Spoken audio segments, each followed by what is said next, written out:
I was washing dishes since the day I was born, I would say. I started off very young, just being around the business. At 13 years old, I was an assistant pizza guy. And my father, for everyone that knows him, is a talker. So he would go away and start talking, and there's pizzas to make. So at that point, I said, well, I gotta learn. So I'm Dante Trico. I'm a second generation Italian American. My father came over in the 1970s. He opened up the restaurant in 1992 along with my mother, and we've been running it for the last 33 years. We're a mom and pop that we make a lot of homemade dishes. We're known for our homemade meatballs. People go crazy for them on the food truck and in the restaurant. And then obviously our pizzas. We have over 45 different types of pizzas that you can order. But because everything is made by hand and fresh, we can make almost anything that anybody ever asks.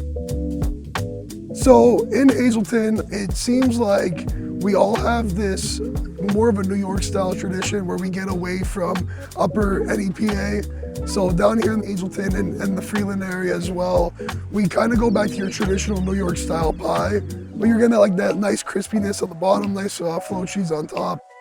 I personally think that Hazleton has one of the best pizzas in the area. Doesn't matter what corner, what restaurant you go to. Personally, I'm a little biased, but I mean, I could go in any restaurant in town and get a good slice of pizza. The greatest reward is seeing that repeat face. You know, whether it's once a week, once a month, it's just seeing that same person come again and again that's a reward. We're Hazleton, we're a blue collar town, so everyone works hard for their money here. So the fact that people decide to come here and eat here, it's a great feeling.